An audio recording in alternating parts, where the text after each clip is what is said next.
Hai teman-teman di seluruh Nusantara. Di kesempatan kali ini saya akan melakukan perbaikan kulkas Samsung inverter, yang mana kulkas ini kategorinya cukup besar, dan kerusakan kulkas ini adalah kurang dingin di bagian ruang refrigerator. Nah, di ruangan ini terasa tidak ada hawa dingin sedikit pun. Nah, ini saya coba raba. Untuk rak-raknya ini tidak ada, saya rasakan dingin.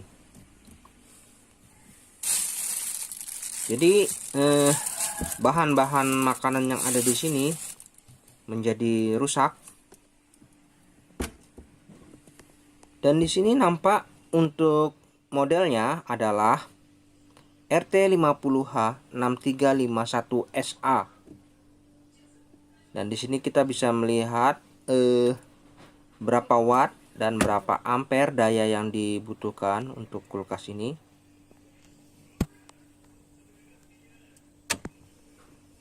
Oke.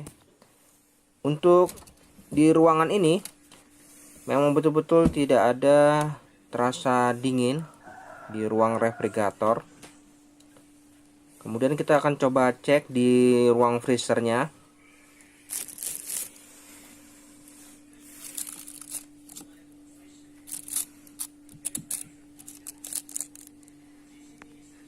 Mau botol ada tuh Pak? Enggak. Mau, cuman tidak sempurna.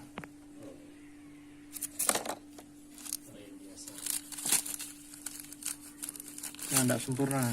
Ya, gitu lah. Biasanya tuh enggak betul-betul masak. Biasanya masak betul-betul.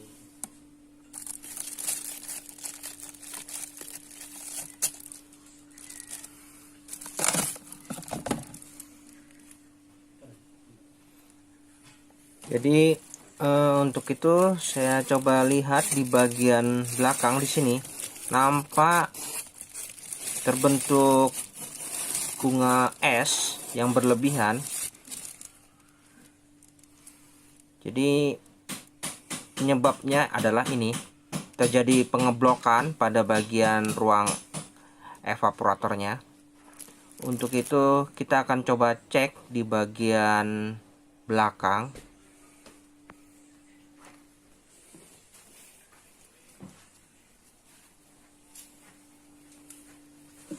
Oke, di sini di bagian belakang kita lihat untuk pipa tekannya saya rasakan di sini panas, mantap. Kemudian untuk filter dryernya terasa hangat ya, nih mantap. Lalu di sini di dapur pacunya menggunakan MSP 4A 1A L1R, kategorinya sepertiga PK. Wah, cukup mumpuni.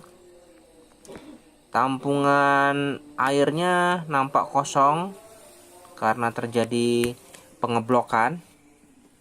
Di bagian atas kulkas ini kita lihat ada box modul yang harus kita coba cek. Kita akan coba lihat di box belakang di bagian atas ini. Biasa di sini ada modul.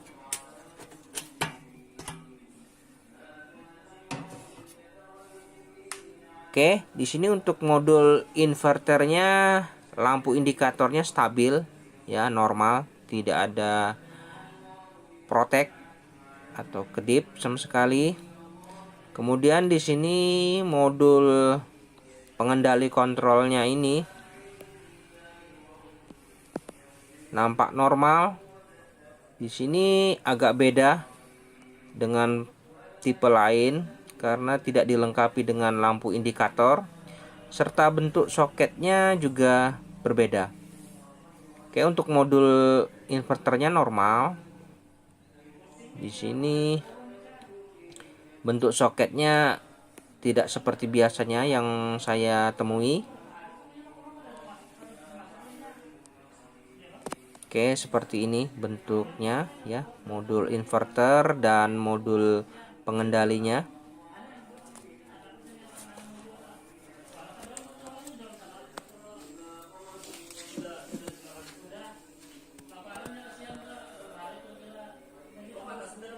Oke, sepertinya tidak ada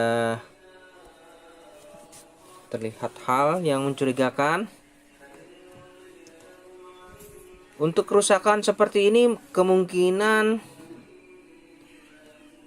terjadi masalah pada modul ataupun di bagian ruang EVAP ini.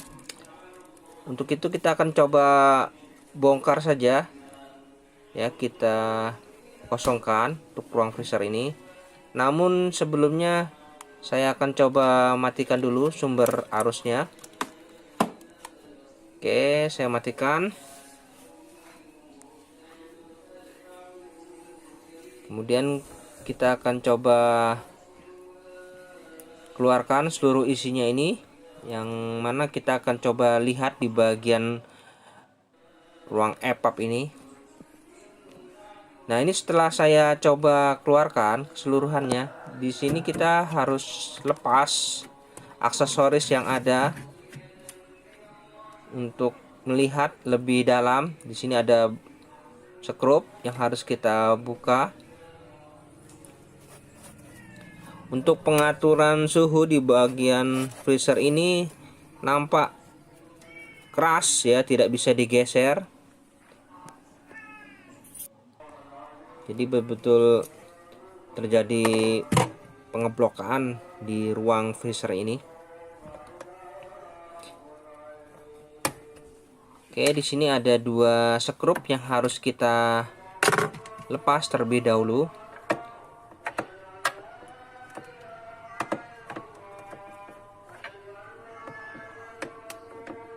Nah, ini ada 2 skrup yang harus kita lepas. Kita akan coba membuka kapnya ini, apakah bisa terbuka. Coba kita buka perlahan-lahan, apakah bisa langsung terbuka.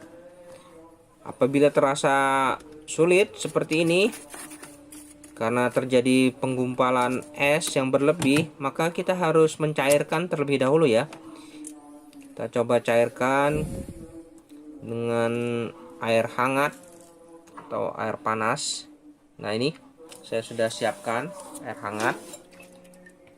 Nah, kita bisa coba siramkan sedikit demi sedikit di bagian kapnya ini untuk merontokkan sebagian bunga salju yang ada di belakang kap ini. Oke, kita tuangkan sedikit demi sedikit ya, air hangat.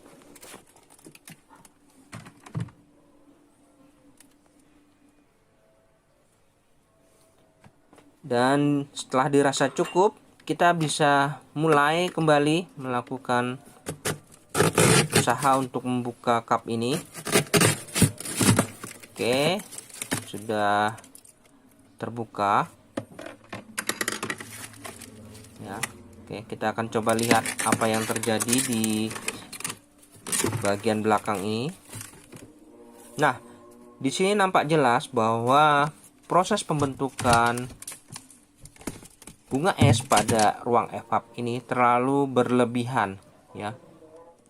Dan hal ini mengganggu proses perputaran pada fan motor, sehingga fan motor menjadi macet karena terhalang oleh bunga es, sehingga ruang freezer menjadi tidak dingin.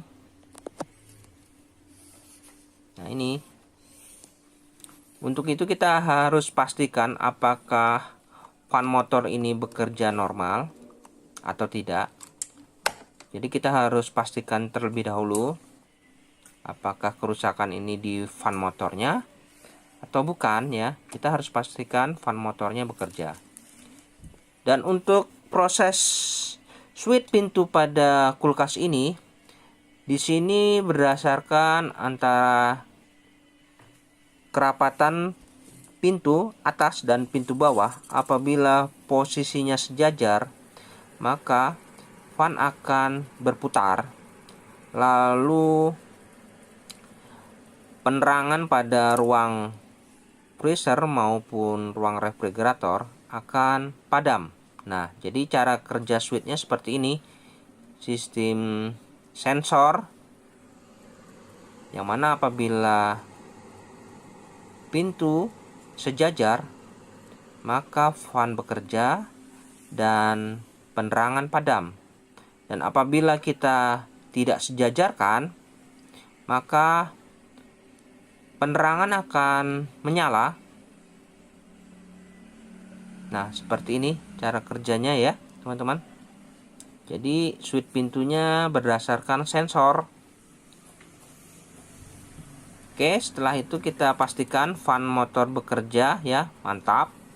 Jadi kita tidak meragukan lagi. Yang pasti kerusakannya bukan karena fan motornya. Jadi kita bisa dapat kesimpulan bahwa kerusakan terjadi pada sistem. Oke, saya coba lepas dulu sumbernya.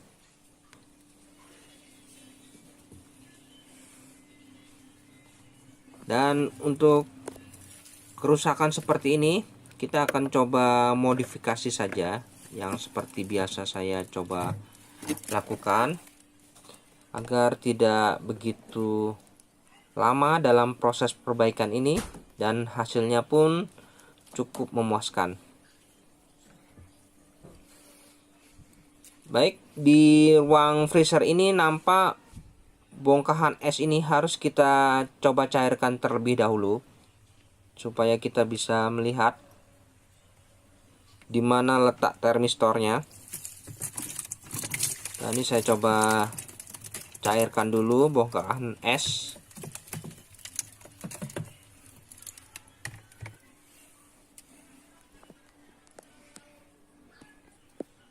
Oke, setelah nampak di sini ada termistor yang memang saya curigai mengalami kerusakan. Namun untuk proses penggantian termistor ini mungkin membutuhkan waktu lagi. Mungkin kita harus mencoba mencari termistornya yang pas, cocok. Namun saya akan coba modifikasi saja agar tidak memakan waktu yang lama. Oke, kita akan coba mulai modifikasi ini ya. Yang pertama, kita akan coba fokus pada bagian termistor ini. Yang mana termistor ini kita akan coba gantikan perannya menjadi bimetal defrost ya. Di sini untuk fuse panasnya ini pastikan ini harus normal ya, tidak putus ya, pastikan. Kemudian di sini ada kabel coklat, ini kabel heater. Pastikan heater di sini juga normal ya, tidak putus. Jadi kalau sudah kita pastikan normal ya di kedua part ini, kemudian kita hanya fokus pada termistor ini ya. Kita akan coba modifikasi dengan menggunakan sistem timer.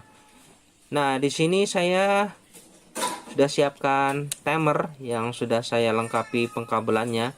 Ini TMDF. Ya. Kemudian di timer ini ada pin 1, 2, 3 dan 4. Yang mana fungsi pin-pin ini nanti akan saya jelaskan. Kemudian saya siapkan di sini yaitu bimetal defrost ya, bebas. Yang penting fungsinya sama. Baik, untuk proses modifikasi kita lakukan pemotongan terlebih dahulu pada kabel termistor ini yang di ruang freezer. Kemudian kita gantikan perannya menjadi bimetal defrost. Nah, ini bimetal defrost yang baru kita coba sambungkan saja di kabel yang menuju ke modul.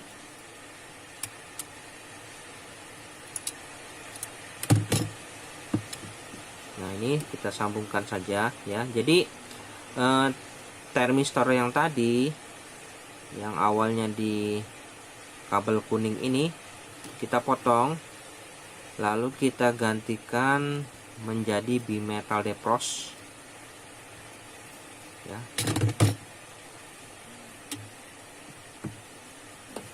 Karena sistem ini mau kita rubah menjadi sistem manual, yang awalnya sistem digital, kita coba rubah menjadi sistem manual.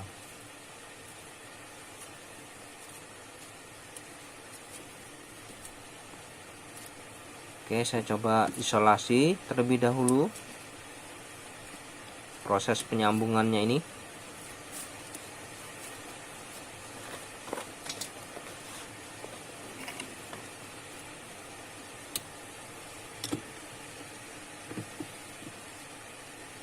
Oke, satu sudah tersambung, kemudian kita sambung lagi ujung satunya.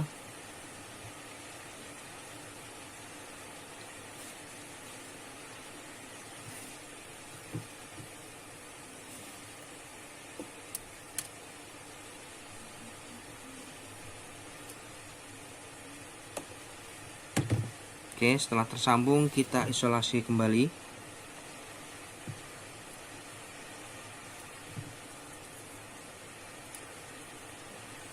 Dan untuk termistor yang tadi kita potong, itu masih kita fungsikan kembali ya teman-teman, supaya nanti kinerja modul ini masih tetap seperti asal ya. Oke, setelah kita ganti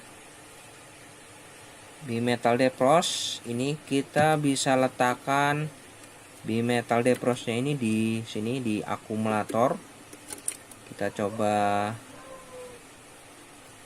ikat di akumulator di sini, karena puncak suhu terdingin yaitu di ujung sini di akumulator, untuk mendapatkan suhu yang maksimal di sini. Nah ya, setelah kita ganti termistor menjadi bimetal defrost, kita letakkan di akumulator. Dan kita bisa rapikan, pastikan heater dan fuse derajatnya normal. Kita tidak perlu modifikasi yang lain, cukup ini saja seperti ini ya. Jadi modifikasi di ruang freezer ini sudah selesai, hanya itu saja teman-teman. Dan kita bisa kembali menutup kap ini, dan jangan lupa untuk soket fan motornya ini kita pasang kembali. Nah, kembalikan ke posisi semula, dan kita akan coba langsung saja tutup ya kap ini, kembalikan seperti semula.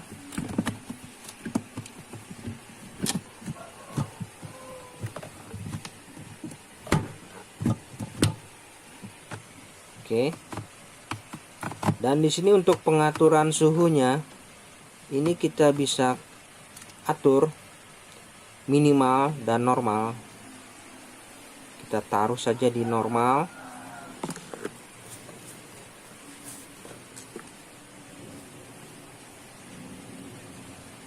Oke, sudah selesai untuk modifikasi di ruang freezer. Selanjutnya kita akan beralih ke bagian belakang. Nah, untuk modul di sini kita harus modifikasi ya. Namun kita fokus dulu di termistor ini. Kita harus kembalikan termistor ini ke posisi asal, yang mana untuk proses pengembaliannya kita